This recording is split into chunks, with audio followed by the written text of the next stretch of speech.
Hello, everyone. I'm Sam Eckmann of Gold Derby, and I am here with Bonnie Milligan, star of the new musical Kimberly Akimbo on Broadway. Bonnie, you have this knack for playing these deliciously over-the-top characters, I would say. I think we can say that about probably Princess Pamela That's and Aunt fair. Debra here. Yeah. Um, what about this type of comedy really connects with you?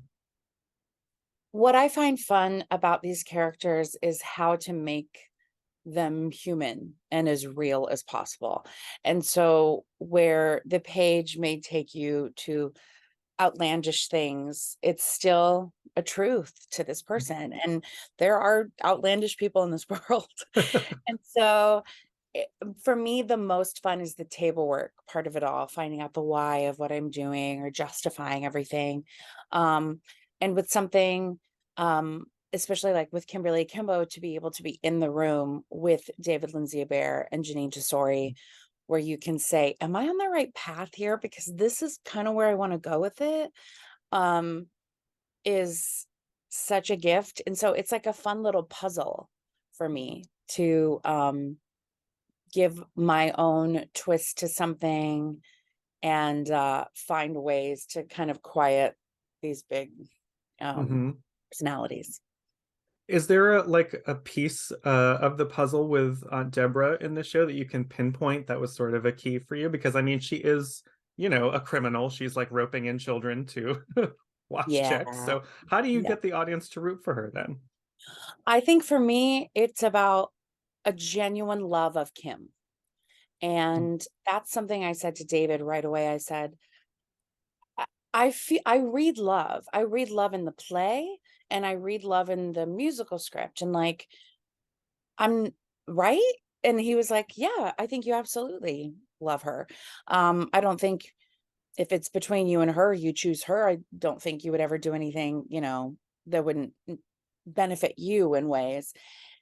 And so that was kind of a fun puzzle piece. So also figuring out Deborah really doesn't have anybody. I mean, when we first meet her, she talks about calling their aunt, and the aunt said, "You can't stay with me." Like, she clearly has driven away a lot of people. And I think the innocence of your niece, who probably looked up to her and had a good time with her for many years, and this crazy disease that made her look a lot older. They probably looked the same age for a little while when Kimmy was little. Yeah. And but she looked 20, and Deb probably did beat some people up who tried to mess with her. And it was lovely. And now it's like embarrassing.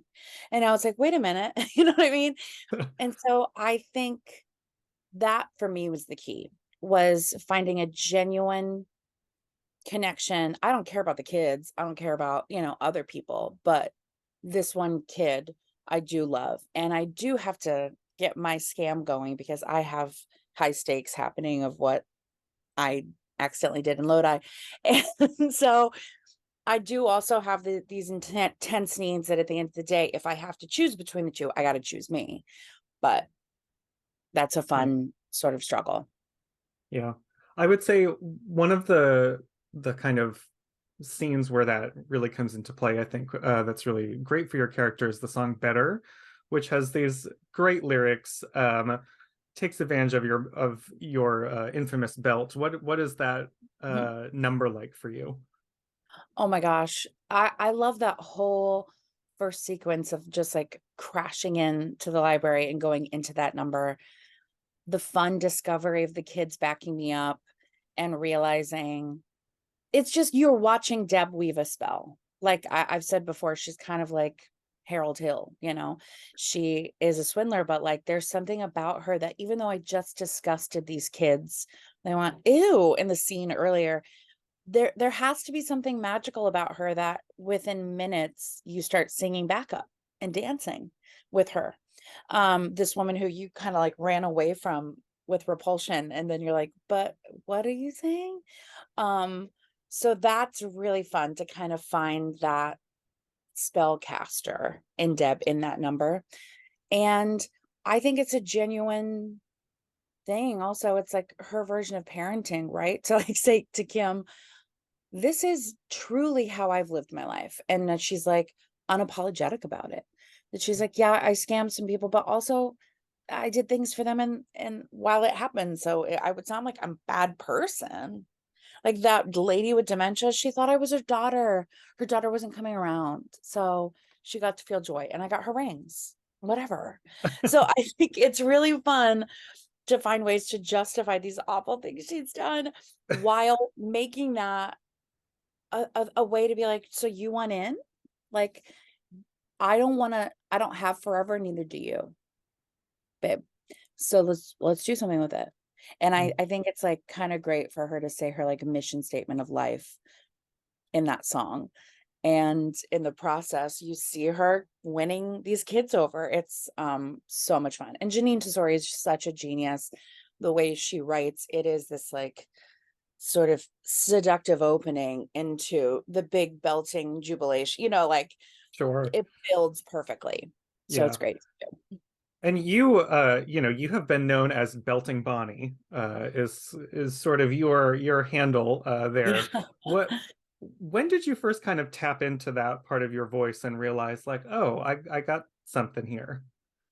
Not till college, honestly. I sang my whole life. I sang in church, and I would sing very like I sang along to the radio. So it's kind of funny.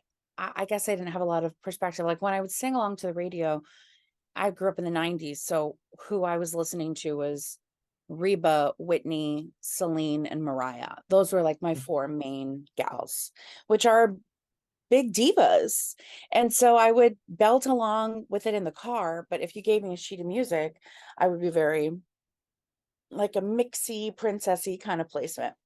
And it wasn't until college that I was taking a Kristen Linklater voice class, which is just voice for an actor, and learning about my resonators and really kind of learning about your body as an instrument, that I thought that I kind of unlocked that musical theater belt, that big, hearty, healthy placement, but like a, a big voice that I kind of didn't realize I really had inside. And I was like, oh, whoa. I remember at one point I was a high schooler, and I thought, I love musical theater, but I don't know if I have a voice for it. So I'll Mm. probably just be an but I wanted to be an actor. And I was like, I don't know that I sing like that. And so it was really college when I discovered, wait, I can sing along to these show tunes that I love. Because, I had already played with what I love about the score of Kimberly Akimbo also is how it's not just one placement. It's not just one big belt. Like I said earlier in Better, it starts in this other place and it goes back and forth. And I get to use all parts of my voice in this whole score. And thinking about like Mariah Carey and Whitney and how they go from like a head voice to a big sound to back to small. So I grew up doing that, using sort of that dexterity of my voice, but it wasn't until I was older to bring in that, musical theater sound. Mm. And I feel like probably when a much wider audience discovered that sound of yours was in Head Over Heels, Yes. which was such a fun show. I wanted to last forever. It's too bad it Yes. didn't last forever, but did that feel like that to you? That open up a lot of audience to you? Oh, absolutely. I mean, that was my Broadway debut, and I got to like really bring myself and what I do, which is like what I just said, not just one thing, and bringing in complication and detail to something that could be sort of broad. Um, and so it was a fun challenge. It was heightened text. There was romance, and the Go-Go's music. I mean, we got to really spend time with them, and they're such amazing, trailblazing women that was fun. Like I've never really sung a lot that style. And so to Mm. kind of blend that and have fun with that kind of voicing, and then bringing in the big musical theater sound was really a fun challenge to find a way to kind of mash those worlds together. And yeah, and get introduced to Broadway and really New York theater proper. I'd done off Broadway and off Broadway. I'd done the first national tour of Kinky Boots, but this was really sort of my time for people to kind of get to know me, and what a better way. I don't know. Yeah. There's, you know. Yeah, totally. Yeah, and you talked a lot during that time, I remember, about, a lot of roles that you would be up for or were seeing for yourself were of plus size women who were only really like a body shaming joke, and that was the extent of the character. Yeah. And but Head Over Heels was certainly not that Yeah. case, and neither is Kimberly. Mhm. So you've had two roles now back to back that have been like this. Do you still sort of see, is there still a struggle for you to, you know, find places to break out of that?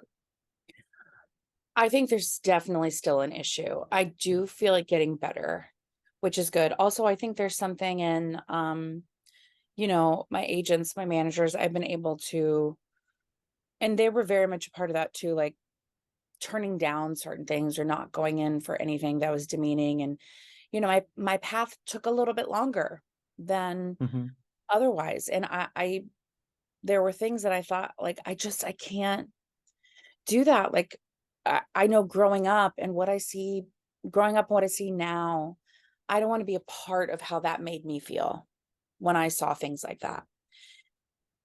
And there are sometimes you need to pay your bills, you need to eat, and you got to do what you got to do. And I think there are ways of, like, I remember my first sort of audition for something that was so fat shamey, and it was this part that she was supposed to be like in her 40s, and she had acne and she was overweight, and she was trying to return lingerie with a barbecue stain on it. And I was 22, and I was like, but what? Like, this this is what I should come in for? And I thought, well, I'm just going to make it my own, because I didn't want to, I was new to the city. I didn't want to burn a bridge with a casting Mm. director or anything. And I didn't have an agent yet. And I didn't have anything like that. It was just a connection of somebody I had known, I had done a little theater with. And I went in, and how I made the choice was because it was somebody saying to a larger actor, saying, like, "Are you calling me fat?" And, like, the whole thing was him saying, "It's okay, your skin will clear up. I've been there too." Like, it was a whole thing. And so I decided to go, "Are you calling me fat?" Like, I took, like, this road of, like, "Are you serious right now? Like, I'm hot, and yeah, I want my lingerie." Like, and so I took a different approach, and I got a call back, and I've never been so insulted and excited about something simultaneously. I was like, "How dare they? Okay, what time do I need to be there?" But, like, and I just wasn't in a place to, like, turn down anything. And anyway, I clearly didn't get it. But I've been in those situations, and then it just felt awful afterward. But, like, you make your own way, like I did, and I walked out with my head high, and they were laughing. And that callback with the director, they were like, "You're so great." And they definitely went for the other type. But I got in a room with those people. Have I worked with them? No. But, like, you never know. And so I think consciously trying to say, this is the kind of work I want to do, or this is what I want to put into the world for people to consume, is very important. And my team knows that. And so I don't see as many projects like that come down the pike for, "Do you Mhm. want to audition for this?" And so I don't know if that's just my team already weeding that out for me, or maybe the world is getting a little better about that. I don't know. Who knows? Let's hope it's a little better. I know. To quote your Kimberly Akimbo song. Um, so, with that show, I know you've been with this for a long time, with this process, and I think before you got the job off Broadway, you lost your father, Yeah. and this musical, like such a big theme of it is looking at life and realizing kind of like what is important and that it all matters. Yeah. And I know, just being in the audience, like I lost my partner in 2021. And so being in the audience, taking in that is just like enough to undo me at the end. So what is it like, I'm just curious, like performing in it after that experience, after a loss, like what kind of revelations are there for you? What kind of connection is there for you with that context? It's been such a process of, I would say, growth, but, grief. doesn't go away. You don't like have an end date of grief. Yeah. It ebbs and flows. And so I grow within that grief. I always have it, but being open to the beauty of the message of the show, which, is like nobody gets a second time around. And what do you want to do with the time that we have here? And can you make it count? And I remember the rehearsal process for Off Broadway was really difficult. That was the first time I was in a room doing a show since my dad had passed, since I had been in hospitals for weeks. He died of pancreatic cancer March 20th of 2020. It was like, right at the end, they were like, okay, you can't have two people in a room at a time. And it was this new weird thing. They're talking about COVID. What is this? Mm-hmm. And so we couldn't have a funeral. We couldn't, it was like, Oh, and wow. then you go on lockdown, and it was just such a crazy, crazy time. And then to be in a room after not only I lost a parent and I'd watched them die, but it was like you spent 11 I spent 11 months at home with my mom in Ohio and thinking my career may be done. Will live theater ever come back? And you mourn so many things. Everybody lost something in that time. And so then to be able to be in a room where you're like, I don't know if this will ever happen, and I got the job on a self-tape with my mom, helped me during the pandemic.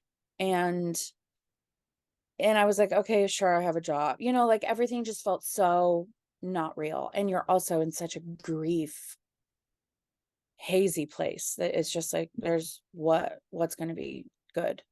And so then to get in the process, and there are many times I was sort of bowled over by grief in that. And that was also, there was a big calibration of how much I could love Kimmy to stay true to the character. And I didn't even realize, it's only now with hindsight that I think I was really clinging to the idea of somebody who knows someone's at the end of their life and wanting to hold on to them. And that was Bonnie wanting to hold on to Dad and not, Mm. Deb and Kim. And so the team was so great and working with me and like being so open to the love angle, but also helping me calibrate how much I could. And as we've gotten on to Broadway, just recently, March 20th was a Sunday, and it was a Monday, but Sunday the 19th was like my last lucid conversation with him. And so the days leading up to it, you grieve all these memories and everything, and you remember exactly where you were sitting and what dark room and what voicemail and the conversations and all the things. And I had to come on stage, and I had to lip sync the end of that show where I couldn't say, you never know, and nor do I, when we will have to say goodbye. So Mm. just enjoy the time, are the last lyrics of the show, because no one gets a second time around. And I was like, just tears streaming down my face. And it's like being okay with that. And I don't know if any audience member was like, wow, Debra's so emotional. you know, um, that some nights I get really sad. I got sad the other night when, I don't want to do any spoilers, when at the end with me and Kim, something Mm-hmm. happens, and I came off stage and my stage manager was like, are you okay? And I was like, no, that just made me really sad. And I went up to my room and cried. And then you get it together and you go back. And there's something beautiful in that. There's something, what's the right word? It's an honor to like provide that kind of catharsis that I know a lot of the times I need. I've had days where I'm on the same dressing room floor as Ali Mozzie and Victoria Clark. And I went to Ali and I said, I just want to be on my couch crying today, like under a blanket. I just feel so sad. And I know I have to be here and I have to provide the catharsis I so desperately want for myself, for somebody else. And you never know who needs it or what they're going through. And so there's a great honor in that. And there's a great, it's a privilege to have that task. You know what I mean? So that's what I mean to say, it ebbs and flows. And there are days that it is so fun. There are days, I have pictures of so many loved ones, but I have a picture of my mom, my dad, and my brother and I in his hospital room. making silly faces, and like there is it's not all, and that's also why the show is so good, I think, because it's not just one emotion. That life is complicated, and there's laughter in the pain, and there's all of that. And so it just is a good reminder for me that there is joy and all of this and deep love. And the reason it hurts so bad is because you loved really deeply. So, yeah. Mm. Well, I think we'll end there with some joy, the deep joy that you feel, because that's a great place to sum up Right. Kimberly Akimbo, I think. Bonnie, thank you so much for joining Thank you me. so much, A Sam. This is fun. pleasure. If anyone is out there watching, please subscribe to Gold Derby. See Kimberly Akimbo on Broadway. Stay up to date with us the rest of this season. Bonnie, thank you so much. Thank you.